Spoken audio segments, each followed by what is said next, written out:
welcome to today to our anniversary of the flight from our Siebenbürger Sachsen ancestors from the homeland.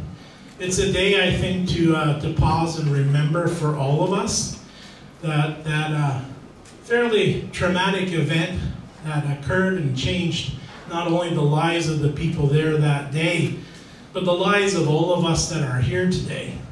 If it wasn't for those series of events, we wouldn't be here where we are. We wouldn't be perhaps even around. We wouldn't have the buildings and the clubs and the camaraderie and the friends that we have had here. If you think back in the stories that I heard, I was privileged to have both my mom and dad's family are both Saxon, coming from different villages in Transylvania, one from Boch and one from Woltersdorf. And to hear those stories from years ago, basically, it's like somebody telling you today, you're leaving and we're going. Shut the door, take what you got, and hopefully things work out. So to hear that story from my mom, she kind of asked her dad, should I lock the door? No. Leave the door open. We don't want them to damage everything trying to get in. And to leave like that, and the stories from my dad's family as they walked away, and the American pilots firing at them as they walked, quite traumatic. And to come through that on their way to their new home, I think was something for all of us to remember today. Most of them came and went to Austria and Germany, as you know, and when they got there, the stories continued for me from my grandparents that they were, in fact, German, but not real Germans.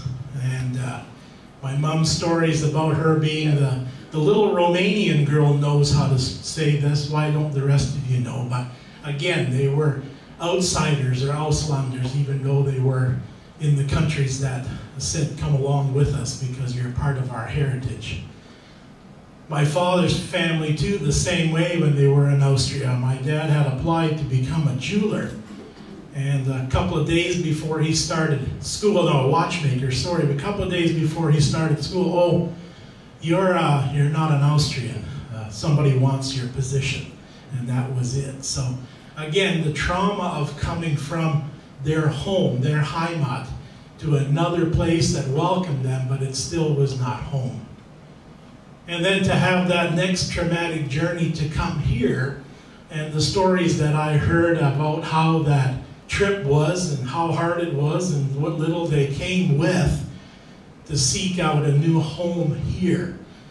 And I remember them saying that, look, after a few years when they were welcomed here in Canada, and some of them got split up again and went to the United States and various towns and cities, again, they brought that heritage with them, they brought that culture, they brought those memories back, and we passed them along.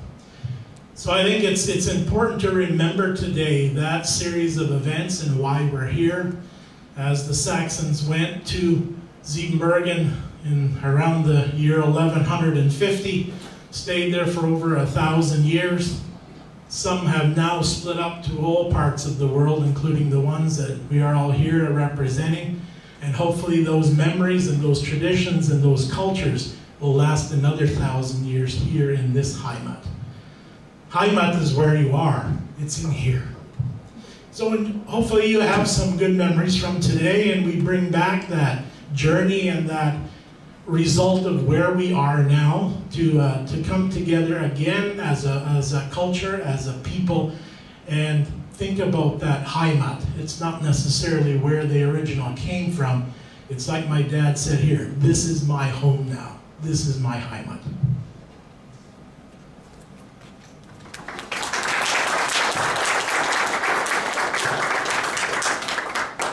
Thanks, Dave, for the welcoming remarks and to help us set the tone for today.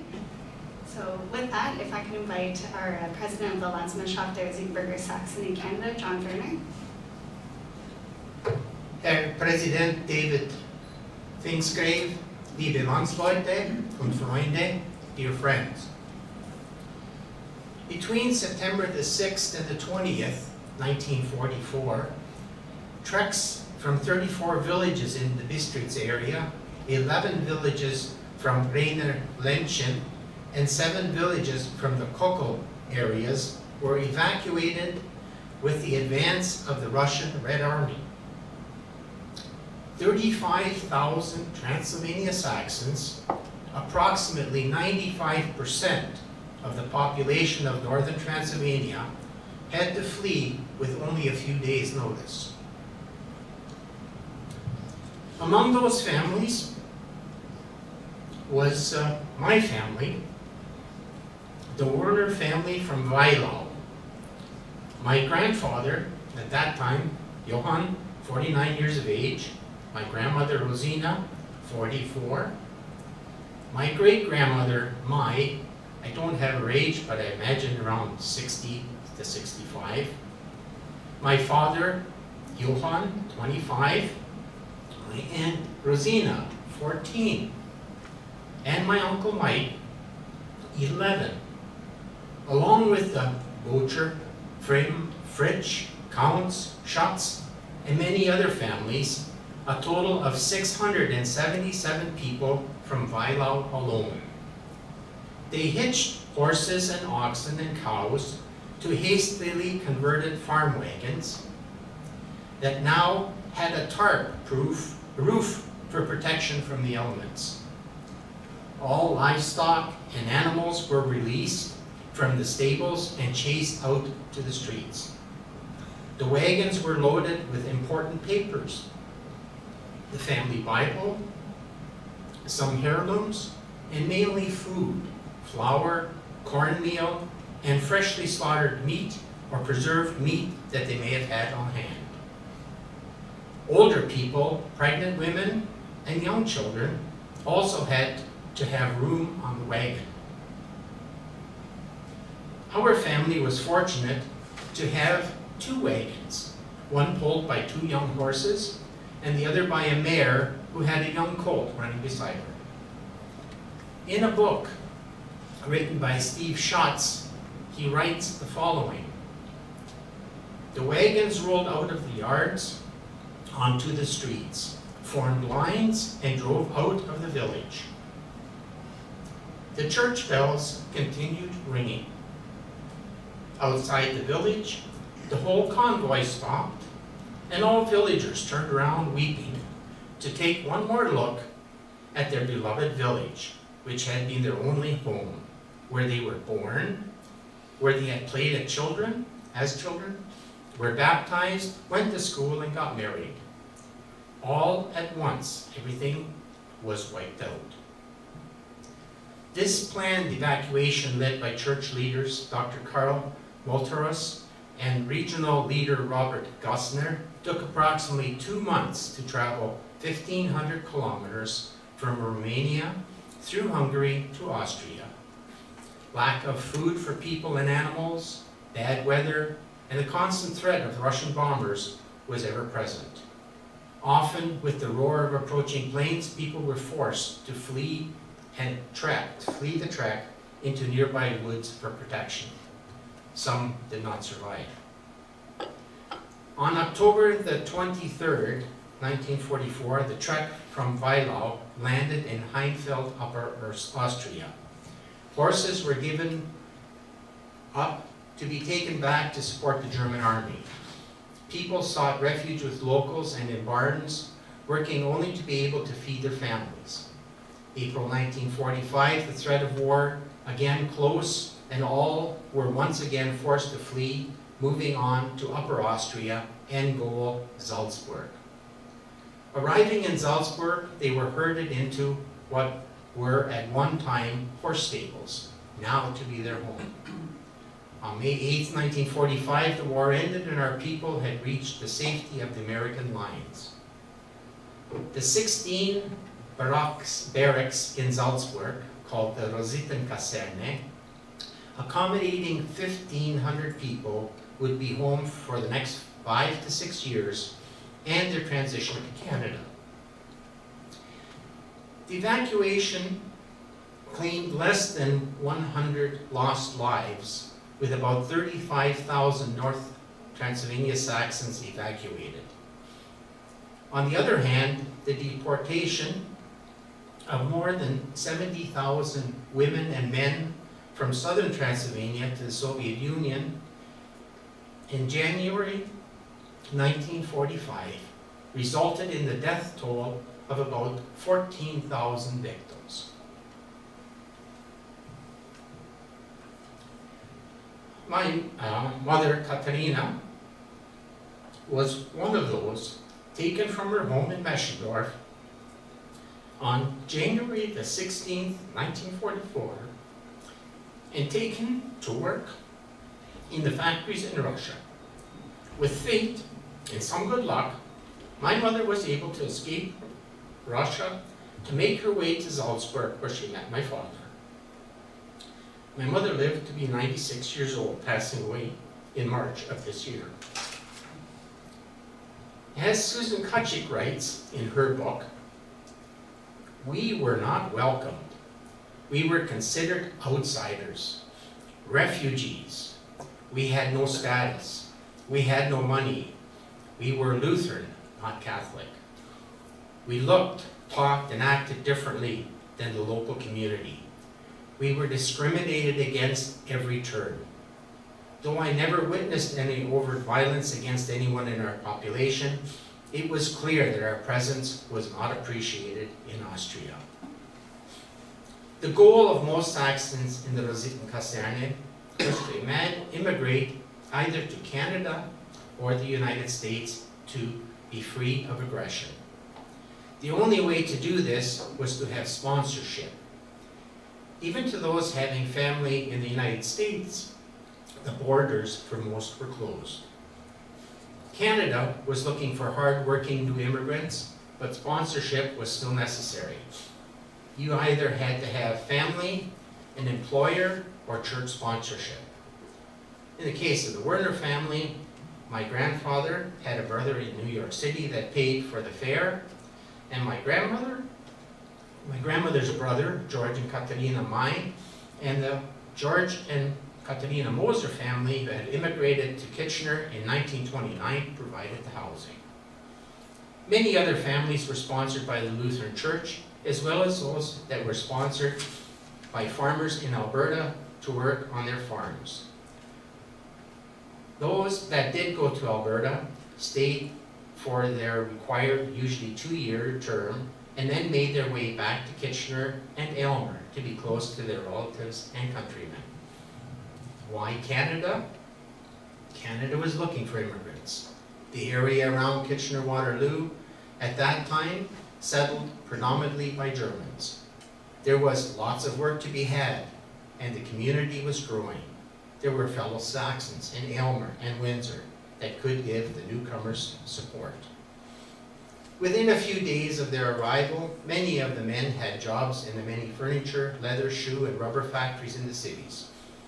The younger women started to do work in the shirt factories and in households. In Aylmer, tobacco farming flourished and provided many jobs. The grandmothers stayed home to look after the children and the household.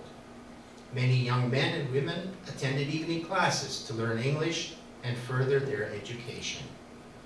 Usually within 6 months to a year, families were able to put down a payment on a housing.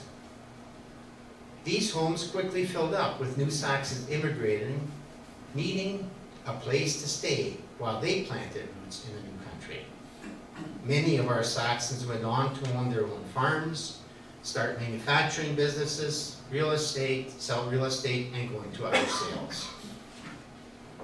Our parents and grandparents came to this country with no material items other than what they could carry in a small suitcase. Some of us still have those suitcases at home in the attic. What they did have was that they were given the opportunity to build a new future and hope.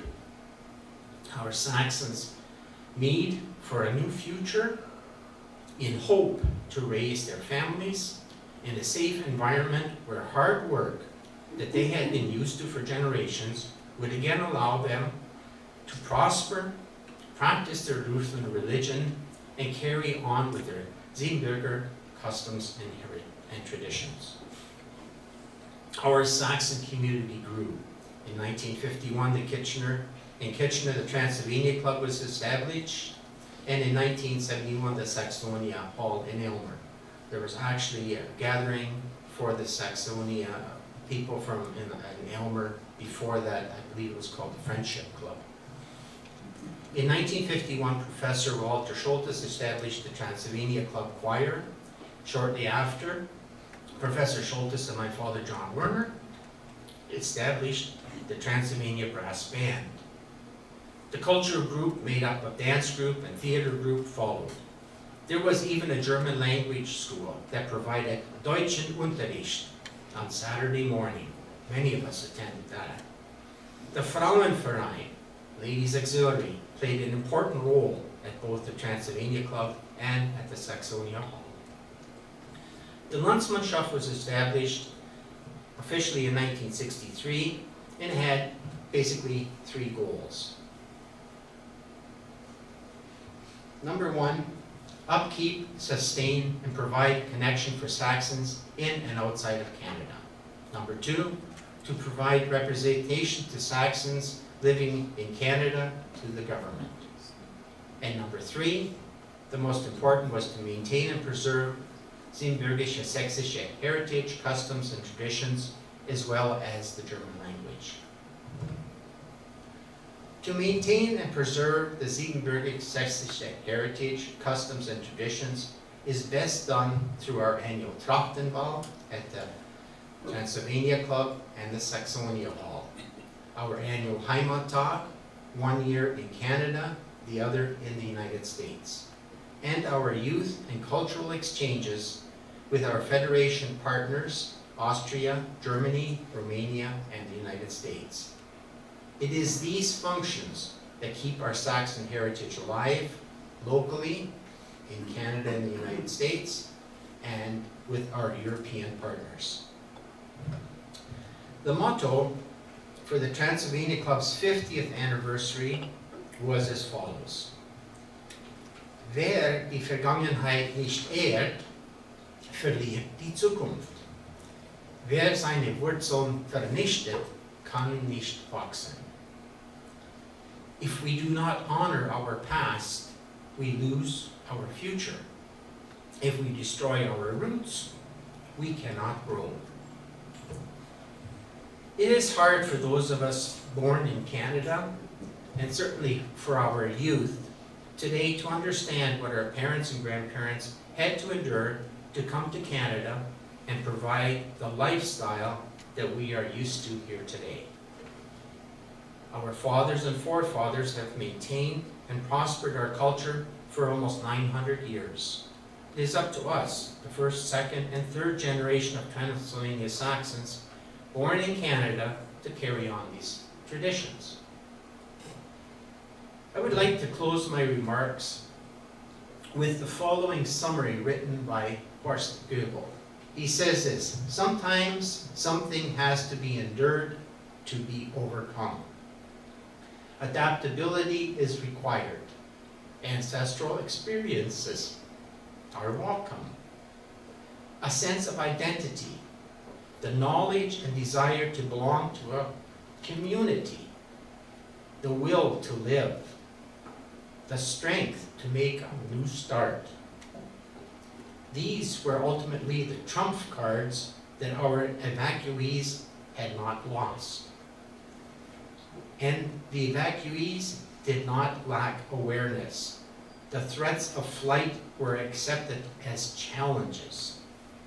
The evacuation of 1944 did not knock us down. The evacuation of 1944 strengthened us as a result, made us, to be put bluntly, compatible with the future. Thank you. Approximately 48,000 ethnic Germans, the majority of whom were Transylvanian Saxon, evacuated their home villages in September of 1944. as the war front abruptly changed directions. Otto Gunesch, a Saxon from northern Transylvania, captured the feelings of those first moments when those who were living in their villages during the war were told there was a chance to find safety. Please join me in listening to an excerpt from his poem Anser Flucht, Our Flight, written in the northern Transylvanian Saxon dialect, with German translation by Waldemar Scholtes and English translation by Rebecca Horace. Anser Flucht. Hier tat's leid, wie meistens sei, denn der Russen sei bald hei. Hat am allen Kant gedo, an der jeder leist gleich sto, aller Arbeit in dem Haus, zeigt der Käfer sich heraus, tät sich einer, Kleider, wasch, an vor 14 Tagen Minage. Ja, am leisten Leid noch so, nimmt nur mit, wat ihr kennt, droh. Kann es trafen, denn ihr Kass, dort am Gomas auch zu fass. Anser Leid, der hollen Parol, leisten Sto der Stuben voll, nahmen sich nur Kliegepäck an den Rucksack auf den Reck. The evacuation, or flight, of German ethnic minority communities began in northern Transylvania and throughout Eastern Europe in 1944 and continued until 1950. Further movement was prompted by the expulsion and deportation of ethnic German groups, including Saxons in the south, following the end of the Second World War. At least 12 million German-speaking communities were expelled from Eastern Europe during this time and resettled in East and West Germany, with several thousand more eventually resettling in Austria, the United States, and Canada. Between September 9th and 19th, many members of our Saxon community decided to leave their longtime homes in northern Transylvania, our ancestors, grandparents, and parents. Members of our community here today and those who have since left us.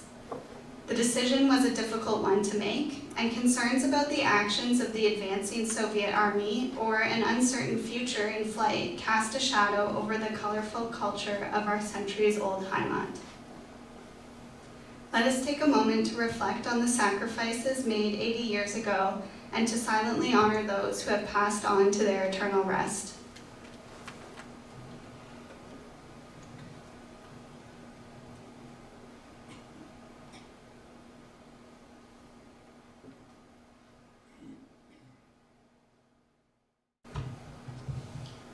In such times of uncertainty, German and Saxon communities turn to their faith. This is a reading from Psalm 31. In thee, O Lord, do I seek refuge. Let me never be put to shame. In thy righteousness deliver me. Incline thine ear to me, rescue me speedily. Be thou a rock of refuge for me, a strong fortress to save me. Thou art my rock and my fortress. For thy name's sake, lead me and guide me. Take me out of the net which is hidden for me, for thou art my refuge. Into thy hand I commit my spirit. Thou hast redeemed me, O Lord, faithful God. Love the Lord, all you his saints. Be strong and let your heart take courage, all you who wait for the Lord. Please join me in singing Ein feste Burg, a mighty fortress.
traveled back to August of 1940 as the Second World War continued, so we can begin to understand the events that led to the evacuation. Northern Transylvania had been transferred to Hungary, and the German-speaking population had regained autonomy over their churches and schools. This was an autonomy that had been lost in 1918 when Transylvania joined Romania, and since 1923 when Romanian became the official language of the country. A similar agreement between Romania and Germany regarding education for ethnic groups, including those in southern Transylvania, was made in 1941. Unfortunately, the Saxons did not recognize in either region that the German Reich was using the ethnic German population as a means of implementing extremist policies. In the areas of northern Transylvania, volunteer military enlistment in the German army was regulated by a treaty between the Reich and Hungary, while enlistment began under the pretenses of volunteerism. Eventually, the treaty developed to conscription by 1943. Citizens of Hungary, including those living in northern Transylvania, were obligated to choose between serving with the Hungarian or German-speaking armies. Many German-speaking men in the region of northern Transylvania and in other German-speaking communities chose based on language. And while there were indeed several German-speaking people who supported the ideals promoted by the Reich, many of the soldiers were those who ended up on the wrong side of history because of language. On August 23, 1944, the war front in Romania changed. King Michael of Romania overthrew the leadership of Marshal Antonescu, and Romania changed its partnerships from the Axis to the side of the Allies. Soviet troops were granted access to the Carpathians without difficulty. Northern Transylvania, on the other hand, remained part of Hungary, and an almost complete evacuation was possible. German troops had passed through the area in the spring of 1944 in retreat from the Eastern Front. Their retreat prompted secret emergency evacuation plans by ethnic leader Andreas Schmidt and regional manager Robert Gosner, alongside the district church curator Dr. Karl Molitoris in Bistritzer. General Arthur Phelps then obtained permission from the Reich, making the evacuation of northern Transylvania legal. There was no direct obligation to flee. We now invite those of you who are able to join us for a walk in the Saxonia Hall grounds to commemorate the journey by foot from the homeland. We will make 3 stops on our walk before returning. We respectfully propose a quiet reflection during the walk and at each stop. The guided stops will be heard inside this room for those who prefer to remain seated at this time or who are not able to make the walk. Let us go by foot.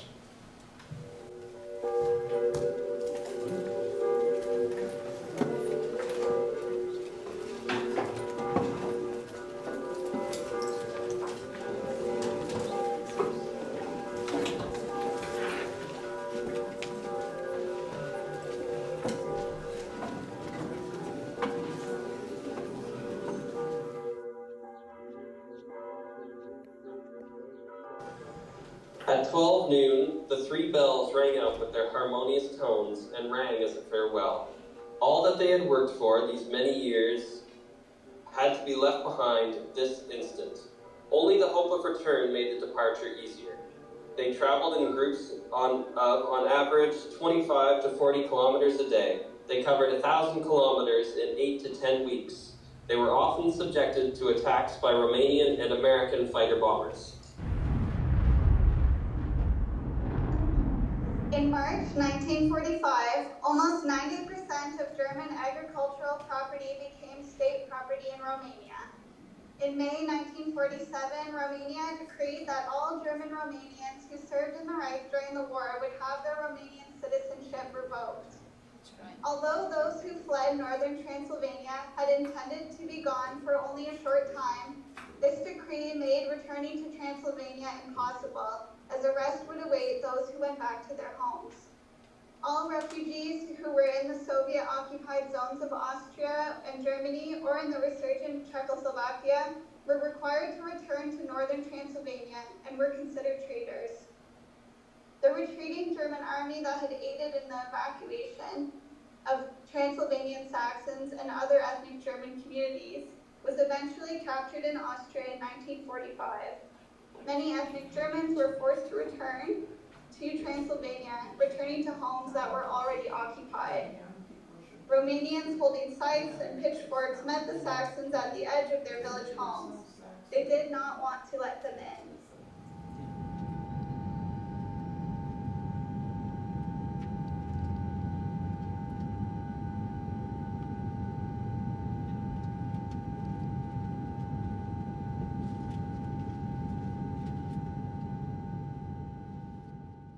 Great disappointment met the Transylvanian Saxons as they settled in old barracks in Austria and Germany, where they lived into the 1950s. This was not the rich kingdom their leaders had preached about during the war. A former member of the Saxonia Hall recalled, "We spent the summer there and waited for immigration permission from Canada. We received it in August. We said farewell to Austria, to my brother and his family, and made our way to Canada, landing at Toronto Airport on August 23, 1960. We were met by the brother and sister-in-law of my wife. My family and I worked in the tobacco fields in Aylmer and in the tobacco factory. We worked hard. All beginnings are difficult. We received our citizenship after 5 years and became Canadian citizens."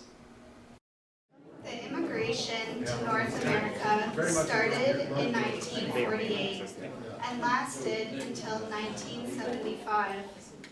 This was a different generation of Saxons because they felt the immense loss of their homeland and saw their migration to North America as permanent. They took action to ensure their Saxon and German traditions would continue in their homeland. Many of the Saxon and German immigrants to Canada adapted very slowly to their new living conditions and to the English language. The feeling of community with other Transylvanians, Germans, and the desire to retain old customs was furthered by our associations. Bands, theatrical presentations, songs, and the traditional costumes that reminded us of our old homeland. All these that beautified our life here and gave us new courage. Our culture is alive today, and our traditions continue to be part of our lives because of the work of the founding members of our clubs. In 1929, the Windsor Saxon Club was founded. The Canadian Friendship Club was founded in 1949 in Aylmer, and it was renamed the German-Canadian Club Saxonia Hall in 1971. In 1951, existing societies and cultural groups from as early as 1928 joined together to found the Transylvania Club in Kitchener. As we have learned today, this year was an important year in the history of our Saxon and German ethnic heritage. As we reflect today on the 80 years since the departure from Transylvania and Eastern Europe, we continue to think about the future of our clubs and our culture. As you have seen in the photos in today's presentation, several Saxonia Hall and Transylvania Club members traveled to Transylvania last month and had the opportunity to visit several memorials, like the one pictured here in Bistritzer. We have designed a memorial plaque and park bench to install in our own club grounds, which we always enjoy passing time in during the summer. After lunch, please feel free to look at the plaque design on the table, or on the stage here. And if you would like to support the installation, the Saxonia Hall is accepting donations. Please see a board member today or contact them later, and please spread the word as we think back nach der Heimat. As we close the ceremony, let us listen to Nach der Heimat möchte ich wieder and celebrate the beautiful Heimat our ancestors, grandparents, parents, and we ourselves have made and continue to celebrate through our communities, our clubs, our traditions, and our events every year. Thank you.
Thanks everyone for attending today. I want to send my appreciations and thanks to the group that you saw that put this together today. Daniel, Derek, Rebecca, Riley, John, and who all those are helped out in the kitchen today. Lunch will be served shortly, so if you're, it's open to everyone, and the free will offering at the front door is to cover some of the expenses for today and the food. So give as you can. You give us a few minutes to bring the food out, that would be great.